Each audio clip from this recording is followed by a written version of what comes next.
கர்த்தருடைய நாமத்திற்கு ஸ்தோத்திரம் மகிமையும் உண்டாவதாக.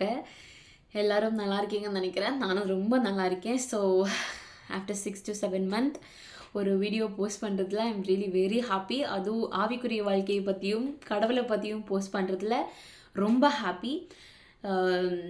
இந்த வீடியோ எதை பற்றி இருக்க போகுது அப்படின்னா, டோட்டலாக கடவுளை பற்றியும் ஆவிக்குரிய வாழ்க்கையை பற்றி தான் இருக்க போகுது. ஸோ இந்த வீடியோவில் என்னோட ஆவிக்குரிய வாழ்க்கை நான் என்ன கோத்ரூ பண்ணேன் அப்படிங்கிறத உங்ககிட்ட ஷேர் பண்ணணும். ஒரு டெஸ்டிமோனியாக தான் இதை ஷேர் பண்ண போகிறேன். ஸோ இதை பார்க்குற நிறைய பிள்ளைகளுக்கு இது ஆசீர்வாதமாக இருக்கும் அப்படின்ட்டு நான் விசுவாசிக்கிறேன். ஆண்டவருடைய சித்தம் இருந்தால் கண்டிப்பாக நிறைய பிள்ளைகள் இதை பார்க்கணும் அப்படிங்கிறது என்னோட ஆசை. நிறைய பிள்ளைகள் இதனால் ஆசீர்வாதப்படணும் அப்படிங்கிறது என்னோட ஆசை. இது எத்தனை பேர்த்துக்கு ரீச் ஆகும்னுலாம் எனக்கு தெரியாது. But I want to share this, அவ்வளோதான். நான் சின்ன வயசுலேருந்தே ஆவிக்குரிய வாழ்க்கையில் இருக்க பொண்ணு தான். நல்லா வேத வசனத்தை வாசிக்கிற பொண்ணு தான், ஜெபம் பண்ணிக்கிற பொண்ணு தான், அந்நிய பாஷை பேசுகிற பொண்ணு தான், அபிஷேகத்தை பெற்ற பொண்ணு தான். நான் வந்து உலகத்தில் உலக பிரகாரமாக வர கஷ்டங்களை வந்து ஆவிக்குரிய வாழ்க்கையில் ஸ்ட்ராங்காக இருந்தேன் அப்படின்னா, எவ்வளோ கஷ்டம் வந்தாலும் அது எப்படியாவது மேற்கொண்டு வந்துடுவேன். எப்படியாவது இருக்க எல்லா சேலஞ்சஸையுமே ஃபேஸ் பண்ண எனக்கு தைரியத்தை ஆண்டவர் கொடுப்பாரு. ஆண்டவர் எப்போவுமே எனக்கு தைரியத்தை கொடுக்குறாரு. நான் ஆவிக்குரிய வாழ்க்கையில் ஸ்ட்ராங்காக இருந்தேன்னா கண்டிப்பாக எனக்கு அந்த தைரியம் கண்டிப்பாக இருக்கும்.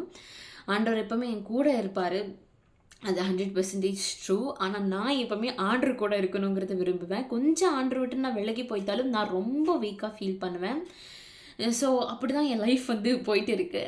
ஸோ இந்த பாஸ்ட் 1 or 2 months என்ன ஆச்சு அப்படின்னா, ஆவிக்குரிய வாழ்க்கையில் இருந்துமே பைபிள் நல்லா வாசிச்சுமே என்னால் ஒரு ஹாப்பினஸ்ஸையும் ஒரு பீஸ்ஃபுல்னஸ் அப்படி ஒரு லைஃப்பில் ஒரு ஹாப்பினஸ் நிம்மதி எதுவுமே இல்லை அப்படின்ற மாதிரி ஒரு ஃபீல் ஆச்சு. லைஃப்பில் பெரிய பிரச்சனைகள் எதுவும் வராட்டியும் சின்ன சின்ன பிரச்சனைகள் இப்போவுமே இருக்குது. இருக்கிற உலக பிரகாரமாக இருக்குது. இப்போ இருக்கிற பிரச்சனைகளையுமே ஆண்டவர் ஃபேஸ் பண்ணக்கூடிய ஒரு ஞானத்தை எனக்கு தந்திருக்காரு. அதுக்காக ஆண்டவரை ஸ்தோத்திரிக்கிறேன்.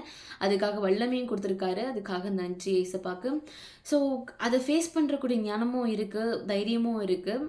ஆனால் ஆவிக்குரிய வாழ்க்கையை நான் வாழ்ந்துட்டு இருக்கும் போதுமே என்னால் ஏதோ ஒரு ஜடம் மாதிரி இருக்கேன் நான். என்னால் யார்கிட்டையும் நிம்மதியாக சிரித்து பேச முடியல, வீட்டில் பேச முடியல, ஃப்ரெண்ட்ஸ் கிட்ட நார்மலாக இருக்க முடியல. அப்படியே இருந்துகிட்டே தான் வந்தேன். ஸோ எனக்கு என்ன ஆச்சுன்னு எனக்கு சுத்தமாக எனக்கு தெரியல. நான் வந்து இதை ஃபைன் பண்ணுறதுக்கு என்ன பண்ணுறதுன்னு நான் எப்போவுமே என்னால் எதுவுமே பண்ண முடியல. ரொம்ப எதுலையா ஸ்டக் ஆகி இப்படியே மென்டலாக ஏதாவது ஒரு ப்ரெஷரில் இருக்கேன்னா கண்டிப்பாக நான் ஜபத்தை தேடி தான் நான் ஓடுவேன். அது என்கிட்ட இருக்க ஒரு ப்ளஸ் பாயிண்ட்டுன்னு நான் சொல்வேன். எவ்வளோ பெரிய பிரச்சனை வந்தாலும் கொஞ்ச நேரம் எதையுமே எவ்வளோ பெரிய பிரச்சனை வந்தாலும் உலக பிரகாரமான விஷயங்கள்லையும் நான் போகிறது உண்டு. ஆனால் கடைசியில் நான் இங்கே தான் வருவேன். அது ஆண்டவருக்கு தெரியும், எனக்கும் தெரியும். ஆனால் எப்போவுமே ஜெபம் தான், பைபிள் வாசிப்பு தான் என்னோடய ஒரே தீர்வாக இருக்குது. அதுதான் எனக்கு ஒரு மென்டல் பீஸ் எனக்கு அதுதான் கொடுக்கும், ஒரு நிம்மதியை எனக்கு அதுதான் கொடுக்கும். ஸோ எப்போவுமே வேதத்தை தான் போவேன். அப்படி நான் ஜெபம் பண்ணும் போதும் 2 மாதமாக நான் ஆண்டவர்கிட்ட ஜெபம் பண்ணும் போது எனக்கு என்ன ஆச்சு ஏதாச்சு அப்படின்னு தெரியல. நான் ஃபாஸ்டிங் இருந்தால் ஆண்டவரை ஜெபிச்சேன். எனக்கு நீங்கள் தான் எனக்கு வழி காட்டணும், எனக்கு என்ன ஆச்சுன்னு எனக்கு தெரியல ஏசப்பா அப்படின்னு நான் ஜெபிக்கும் போது தான் ஆண்டவர் இதை வெளிப்படுத்தினார். இந்த 2 வாரமாக தான் எனக்கு இதை ஆண்டவர் எங்கள் மைண்டுக்குள்ளே ஒரு விஷயம் தொடர்ந்து எனக்கு தோணிக்கிட்டே இருக்கிற விஷயம், மனசுக்குள்ளேயும் எல்லாமே தோணிட்டு இருக்க ஒரே விஷயம், 2 எஜமான்களுக்கு நீ ஊழியம் செஞ்சுட்டு இருக்கே அப்படிங்கிறது தான்.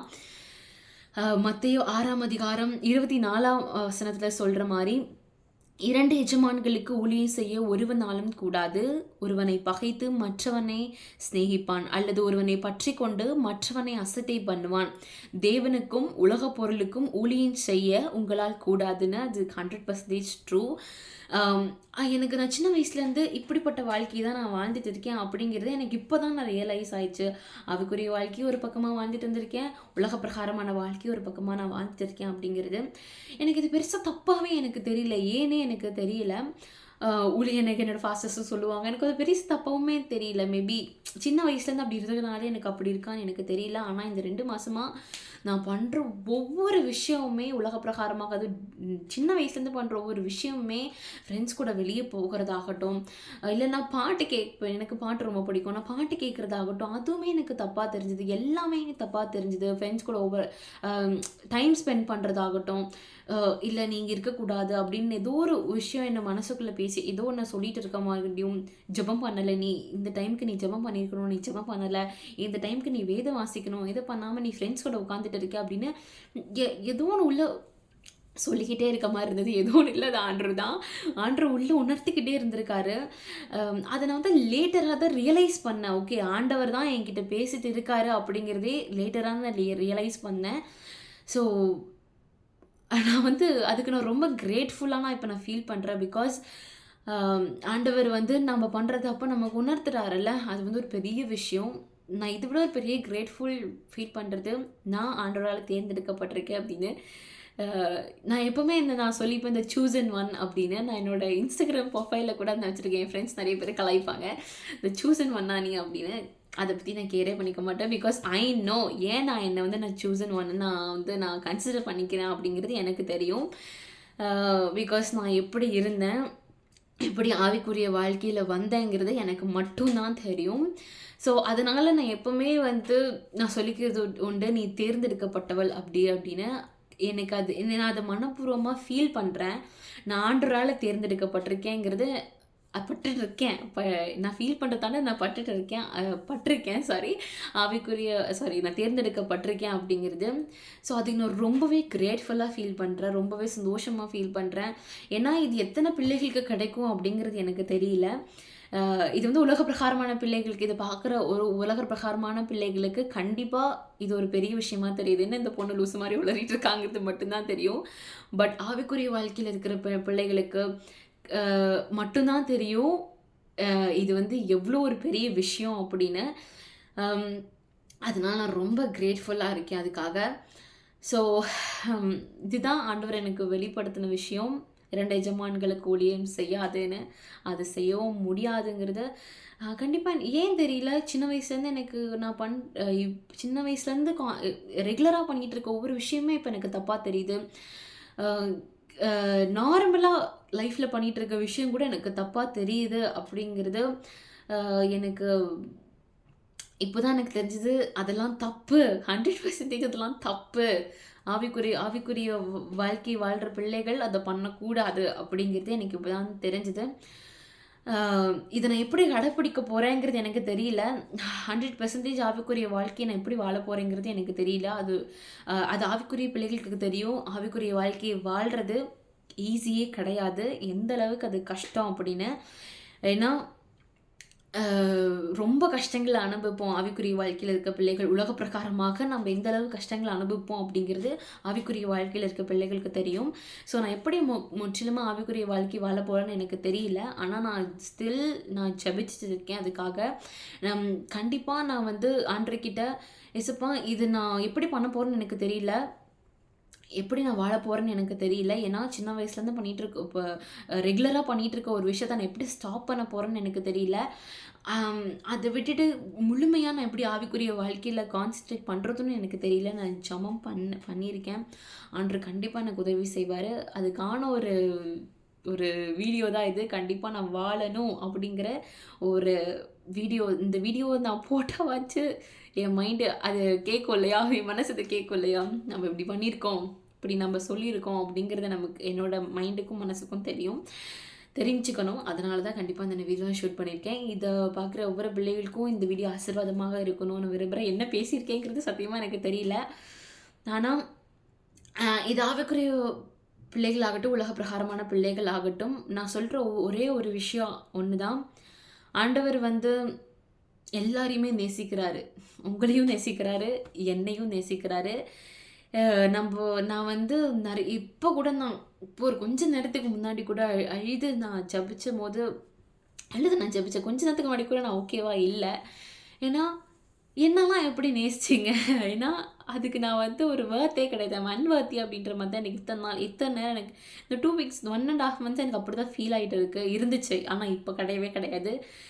ஃப்ராக்ஷன் ஆஃப் செகண்டில் நான் என் மனசு என்னோட மைண்டு மனசு எல்லாமே மாறிடுச்சு. ஃப்ராக்ஷன் ஆஃப் செகண்டில் அழுகையிலேருந்து சிரிப்பு வந்துச்சு. அது எப்படின்னு தெரில, ஆண்டவர் தான், கண்டிப்பாக அது ஆண்டவர் தான். ஸோ அதான் எல்லா பிள்ளைகளுக்கும் சொல்கிற ஒரே விஷயம் ஒன்று தான், ஆண்டவர் எல்லாரையுமே நேசிக்கிறாரு, உங்களையும் நேசிக்கிறாரு, என்னையும் நேசிக்கிறாரு. இதை பார்க்குற ஒரு பிள்ளைகளுக்கும் சொல்கிற, ஏதாவது ஒன்று கோத்ரூ பண்ணிகிட்டு இருக்கலாம், இல்லை பிரச்சனைகள் ஃபேஸ் பண்ணிகிட்டு இருக்கலாம், இல்லை யாருமே என்னை நேசிக்கிறதில்ல அப்படிங்கிற ஒரு இதில் இருக்கலாம். ஆனால் ஒரு பர்சன் இருக்காரு. நீ எப்படிப்பட்டவனா இருந்தாலும் சரி, ஆண்டவர நேசிப்பாரு. ஆண்டவர நோக்கி பார்த்தீங்க ஒரு நிமிஷம் ஆண்டவர நோக்கி பார்த்தோம் அப்படின்னா, ஆண்டவருக்கு அது போதும். ஆண்டவர் கண்டிப்பா ஆண்டவர்கிட்ட போனோம் அப்படின்னா, அவர விட ஒரு லவ் எத் எங்கேயுமே நம்ப பார்க்க முடியாது. கிடைக்கவும் கிடைக்காது. அத நான் வந்து ஃபீல் பண்ணியிருக்கேன். 100% ஃபீல் பண்ணியிருக்கேன். ஏன்னா, அப்பா, அம்மா, தங்கச்சி, பேரண்ட்ஸ், ஃப்ரெண்ட்ஸ் கிட்ட கிடைக்காத அத்தன லவ் எனக்கு வந்து ஒரே 1% கிடைச்சிருக்கு அப்படின்னா, அது கடவுள்ட்டருந்து மட்டும் தான். தனியா நெறைய விஷயத்த நான் கோ த்ரூ பண்ணேன் அப்படின்னா, அது கண்டிப்பா கடவுளால மட்டும் தான். ஆவிக்குரிய வாழ்க்கையாகட்டும் சரி, உலக பிரகாரமாக எப்படி ஞானமா வாழணும் அப்படிங்கிறத கொஞ்சம் கொஞ்சமா எனக்கு சொல்லிக் குடுத்துட்டு இருக்காருங்கிறத நான் 100% உணர்ந்துட்டு இருக்கேன். அதுக்கு still I am very grateful. அது மட்டும் சொல்லணும். ஸோ, இதுக்கப்புறம் நான் உலக பிரகாரமாவும் வாழ்வேனான்னு எனக்கு சுத்தமா தெரியாது. ஆனா, நான் முடிஞ்ச வரைக்கும் அதுலேருந்து வெளிய வர தான் நான் கண்டிப்பா ட்ரை பண்ணுவேன். பிகாஸ் சடனா ஒரு விஷயத்த நம்ம ஸ்டாப் பண்றது ரொம்ப கஷ்டம் தெரியும். பட் கண்டிப்பா அதுலேருந்து நான் ஸ்டாப் பண்ணணும். ஸோ, நான் ஏன் இந்த வீடியோ ஷூட் பண்றேன்?